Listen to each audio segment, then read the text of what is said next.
My brother stood up at Christmas dinner and clinked his glass with a dessert spoon. The room went quiet the way it always did when Marcus decided he had something to say, which was often.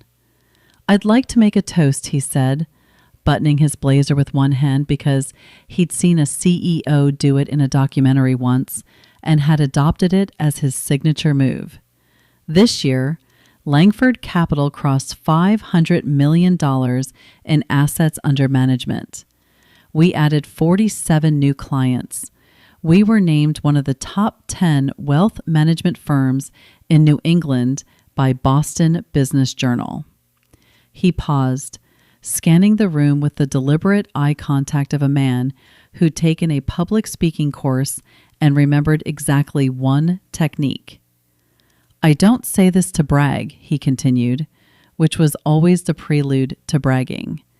"I say this because everything I've achieved reflects on this family. When I succeed, we all succeed." He raised his glass higher. "So tonight, I want to acknowledge something honestly. I am the most successful person at this table, and I'm proud to carry this family's legacy forward." The applause was immediate. My parents practically levitated.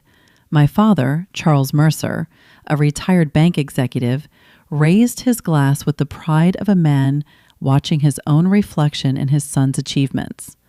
My mother, Helen, dabbed her eyes with a napkin. My sister-in-law, Brooke, photographed the moment on her phone, probably for the firm's social media. My younger sister, Jenna, clapped politely from the end of the table. Aunt Ruth and Uncle Philip joined in. My cousins followed. The whole room, 18 people, celebrating Marcus Mercer's self-declared supremacy. I clapped too, from my seat, the one between the kitchen door and the window, where a draft came through that nobody else wanted to deal with. The one I'd been assigned since I was a teenager because I never complained about it. My name is Vivian Mercer. I'm 36 years old. I was sitting in the cold seat, wearing a simple black turtleneck and no jewelry, clapping for my brother's announcement that he was the most successful person in the room. And technically, by every metric he valued, he was wrong. By approximately $14.7 billion. What Marcus didn't know, what nobody in this family knew except one person who was currently driving toward this house through a December snowstorm, was that I was the founder and managing partner of Sovereign Wealth Advisory, the largest independent wealth management firm in the country. Not one of the largest, the largest. $16.2 billion in assets under management. 847 employees across 14 offices. A client list that included 3 of the 10 wealthiest families in America, 2 sovereign wealth funds, and the endowment portfolios of 7 Ivy League universities. Marcus's $500 million operation was impressive by normal standards. By my standards, it was a rounding error. My firm managed 32 times his total assets. But at this table, in this family, I was Vivian, the quiet one, the one who did something with numbers but never explained it clearly enough for anyone to understand or care. The one who'd been overshadowed by Marcus since childhood and had long since been categorized as the supporting character in his protagonist's story.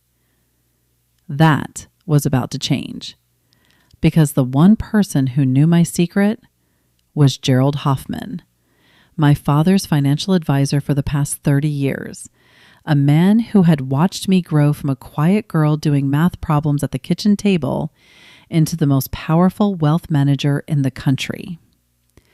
Gerald had discovered the truth 18 months ago when his firm was acquired by a larger financial services company, a company that happened to be one of Sovereign Wealth Advisory's strategic partners. During the integration process, he'd stumbled across internal documents that traced Sovereign's ownership structure back to V. Mercer. He'd called me that evening. "Vivian," he'd said, his voice carrying the particular tone of a man who just had his worldview renovated. "Is there something you'd like to tell me?" Gerald had kept the secret. He'd kept it because I'd asked him to, and because after 30 years of managing my father's modest retirement portfolio, he understood the Mercer family dynamics well enough to know that revealing my success would trigger a reaction that needed to be handled carefully. But 3 weeks ago, something changed. Marcus had approached Gerald about transferring the family's trust fund, a $4.8 million pool of assets that Gerald had managed conservatively for decades, to Langford Capital. Marcus wanted to manage the family money himself. He'd pitched it to my parents as a natural evolution. Who better to manage our family's wealth than the most successful wealth manager in the family? My parents had agreed. Gerald had not. Because Gerald knew that the most successful wealth manager in the family wasn't Marcus. And transferring $4.8 million to a firm managing $500 million when the alternative was a firm managing $16.2 billion wasn't a natural evolution. It was a catastrophic downgrade. Gerald had called me. "Vivian, I can't let your brother take over the family trust without your parents knowing the full picture. They need to understand their options." I'd agreed. It was time. I'd asked Gerald to come to Christmas dinner with the relevant documents. He was arriving at 8:30 p.m. It was currently 8:07. 23 minutes until the most successful person at this table discovered he wasn't. The origin of sovereign wealth advisory starts with a spreadsheet and a secret. After graduating from Princeton with degrees in mathematics and economics, I spent 4 years at Goldman Sachs in their private wealth management division. I was exceptional, not just at managing money, but at understanding people. Wealth management isn't really about investments. It's about psychology. Understanding what keeps wealthy people awake at night. Understanding the difference between what they say they want and what they actually need. Understanding that a family with $800 million and 3 children has a completely different set of anxieties than a family with $800 million and no heir. I understood these things instinctively. My portfolios outperformed the division average by 23% over 4 years. My client retention was 100%. Not a single client left. When a position opened for the division's youngest managing director in history, I applied with a track record that was objectively untouchable. They gave the job to someone whose track record was worse, but whose father sat on the firm's advisory board. I left Goldman the next morning, not in anger, in clarity.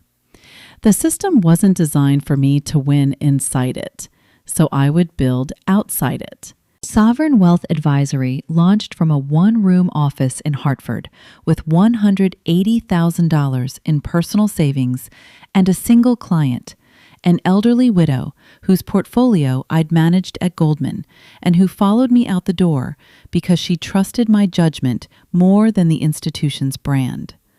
That widow's initial deposit was $12 million. Within 6 months, she'd referred 4 friends. Within a year, my assets under management were $200 million. The growth was exponential because the ultra-wealthy are a small, interconnected community. When one family's portfolio returns 31%, while the market returns 8%, other families notice. They talk, they introduce, they trust. By year 4, Sovereign managed $2 billion. By year 8, $9 billion. By year 12, today, $16.2 billion. I was the largest independent wealth manager in America, and I'd built it without a single public appearance, a single press interview, or a single family member knowing. The anonymity wasn't just preference, it was strategy. When you manage money for the wealthiest families in the world, discretion isn't a feature, it's the product. My clients chose me because I was invisible. Their wealth was safe with someone who would never become a headline.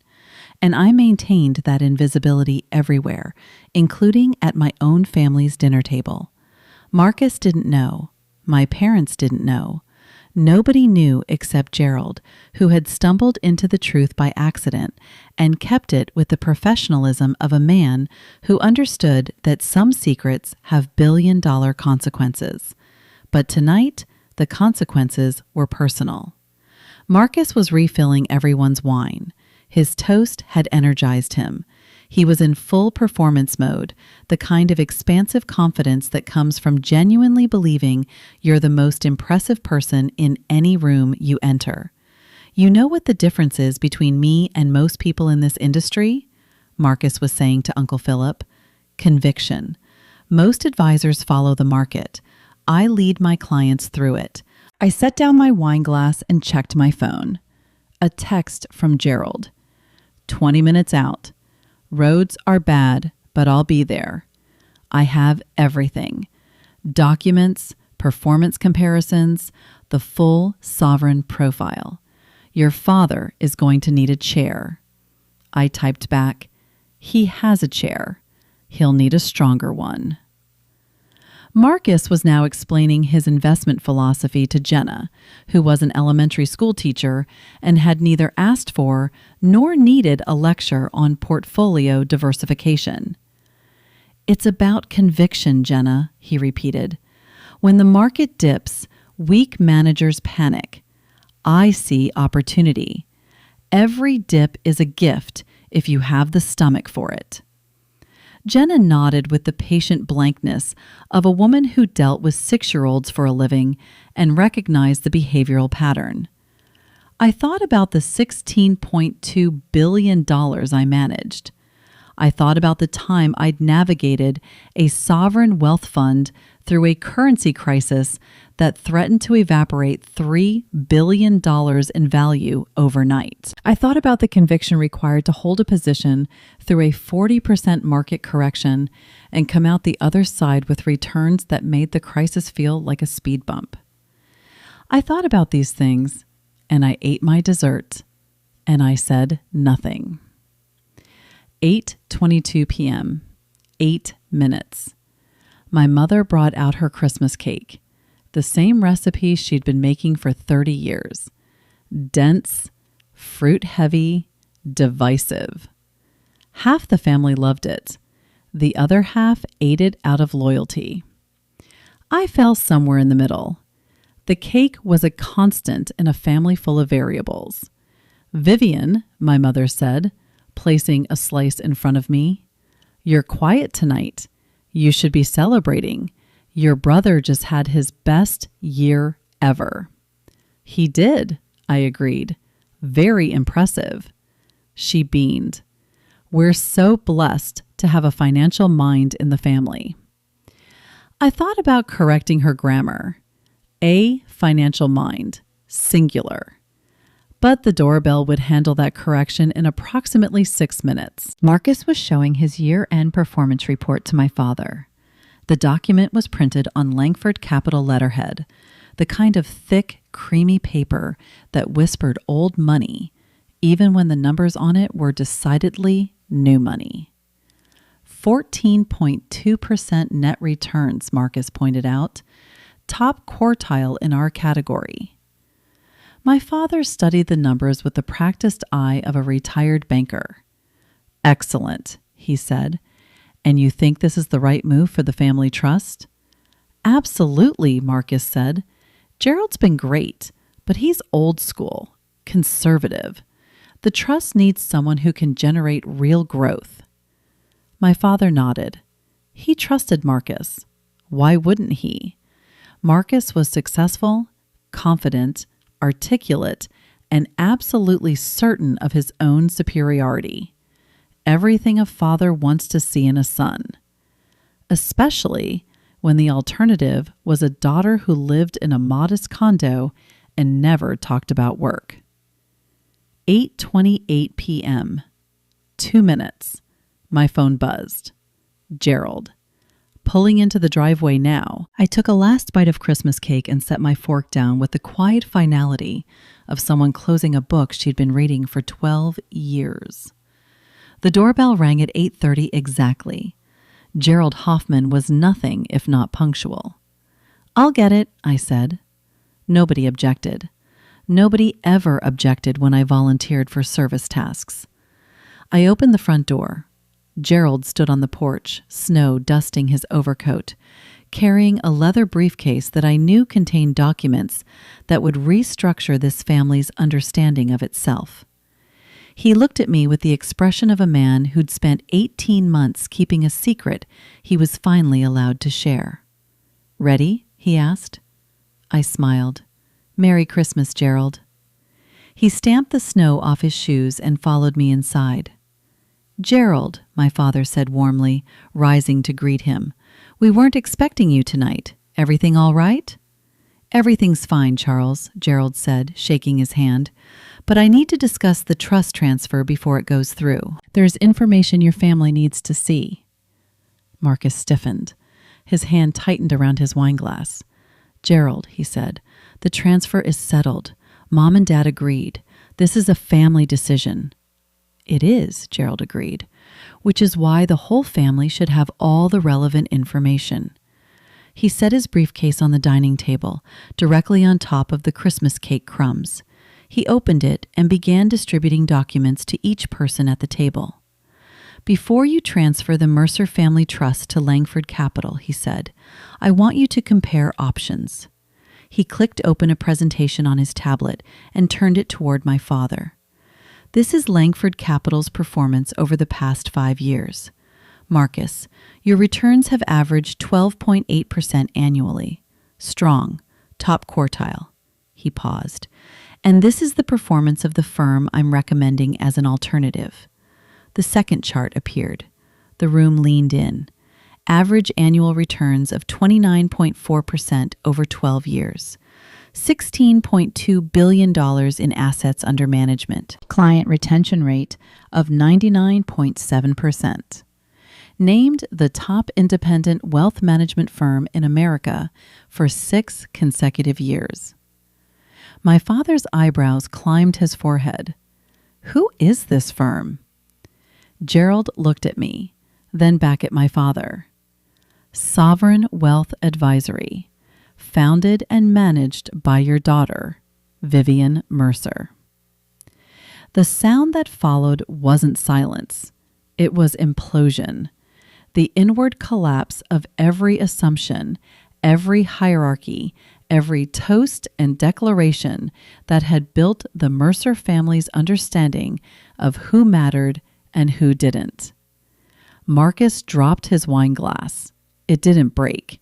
It bounced off the tablecloth and rolled onto the floor, leaving a red trail across the white linen like a wound. My mother's hand went to her mouth. My father gripped the edge of the table.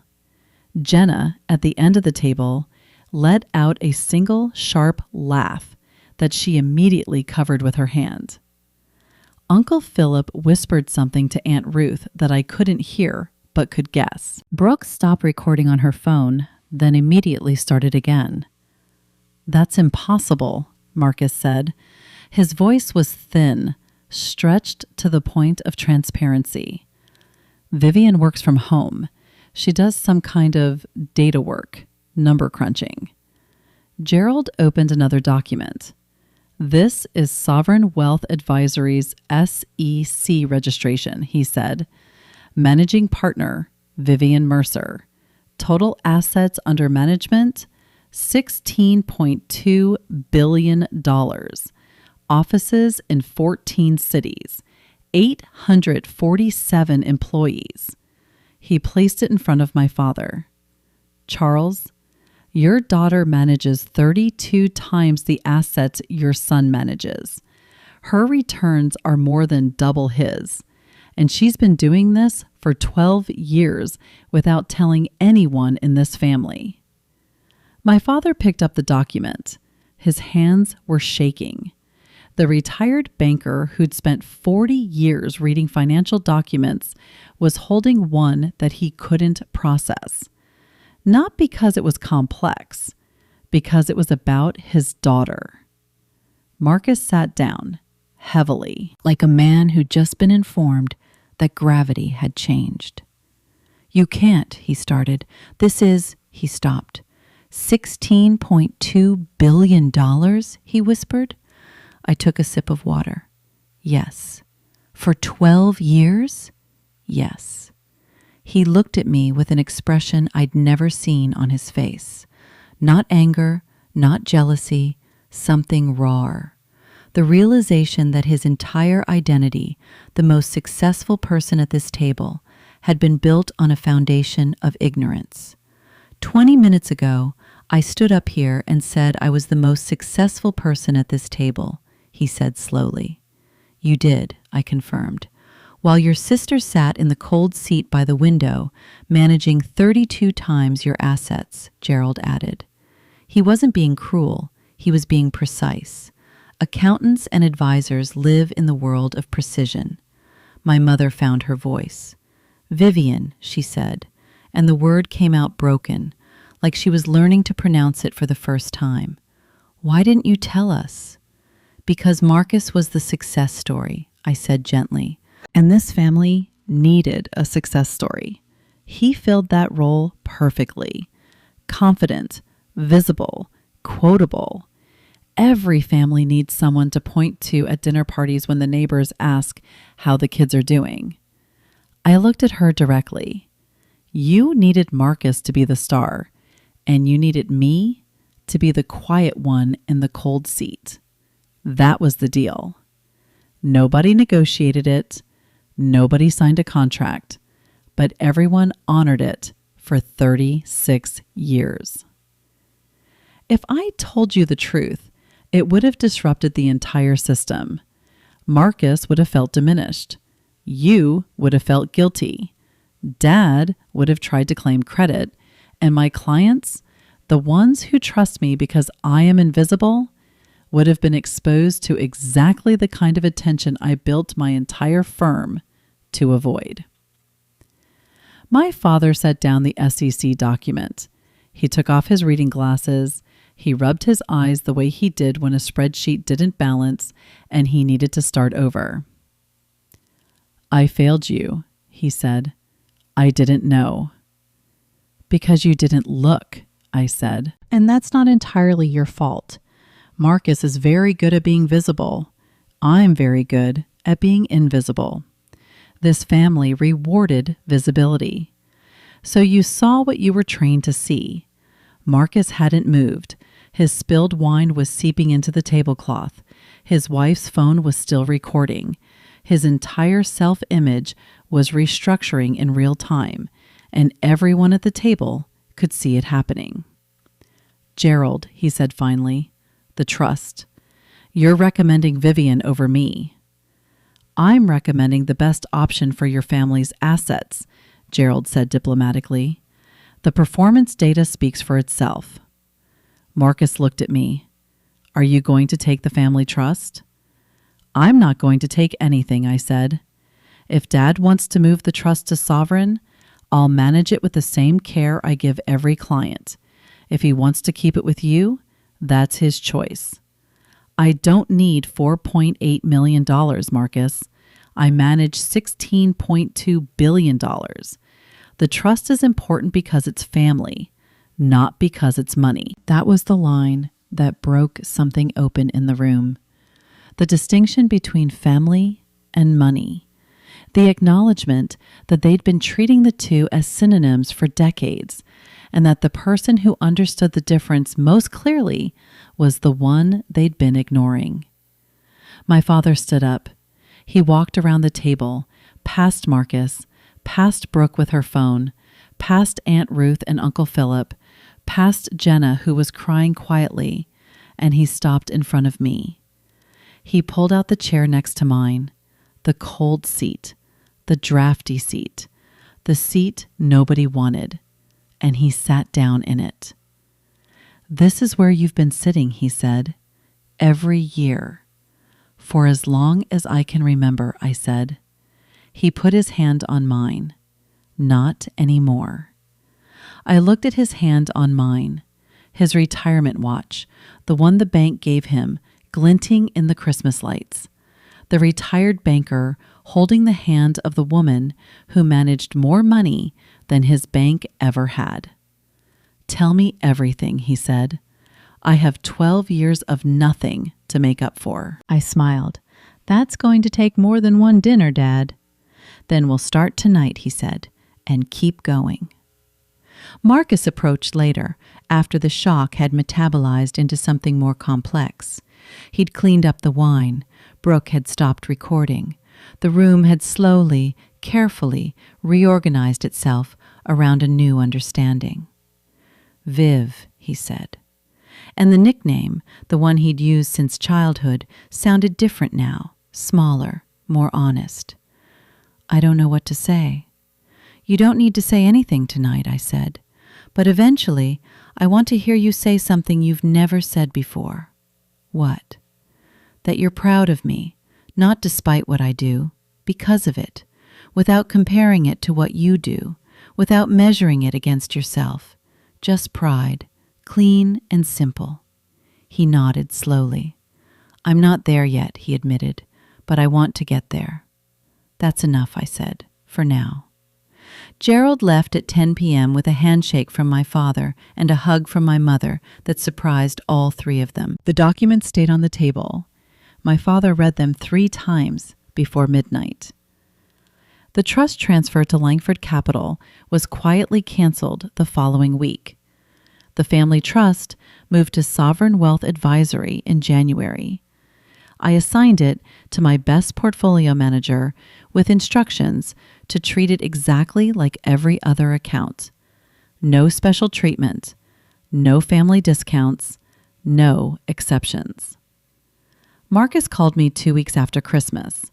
His voice had changed, flatter, more honest. The performance polish was gone. "I've been thinking about what Gerald said," he told me. 32 times. "I manage $500 million. You manage $16.2 billion. I've spent my entire career thinking I was building something extraordinary, and you built something 32 times bigger in silence." "The number isn't the point," I said. "Then what is?" "The point is that you stood up at dinner and declared yourself the most successful person in the room without ever considering that someone else at that table might have something to share. You didn't ask, you announced. And the family applauded because they'd been doing it for 36 years. He was quiet for a long time. "I want to learn," he said. "Not your strategies, your discipline. How do you sit in that cold seat year after year and not say anything?" "Because the work was always more important than the recognition," I said. "And because I knew, eventually, someone would open a briefcase at the dinner table." He laughed, barely, but it was real. The months that followed transformed the Mercer family in ways that a billion-dollar revelation tends to do. Marcus restructured Langford Capital's investment philosophy, incorporating principles he'd learned from studying Sovereign's public performance data. His returns improved, not to my level, but meaningfully. He stopped giving toasts about himself. Jenna started an investment club at her school, teaching 6th graders about compound interest and long-term thinking. She used my story, anonymized, as the curriculum's centerpiece. The quiet person in the room might be the most powerful one. That was the lesson. My mother moved my seat. At Easter dinner, the cold seat by the window was gone. In its place was a chair at the center of the table. I sat in it once to honor the gesture. Then I moved back to my original spot. I liked the window. I liked the draft. I liked being the person nobody watched, because that's where I did my best thinking. My father attended Sovereign's annual investor conference 6 months after Christmas. He sat in the back row of a ballroom in Manhattan, watching his daughter address 400 of the wealthiest people in America. Afterward, he found me backstage. I sat in a cold seat for 60 years without knowing it, he said. I just never had a daughter brave enough to show me the view from there. I hugged him. Then I went back to work. Because the view from the cold seat isn't cold at all. It's clear, unobstructed, honest. It's the view of a family that measures success in toasts and titles and applause, seen by the person who measures it in silence and returns and the quiet satisfaction of being exactly who you are, even when nobody's watching, especially when nobody's watching. Sometimes the most successful person at the table is the one nobody toasts. Sometimes the cold seat is the warmest place in the room. And sometimes the greatest wealth isn't managed in billions.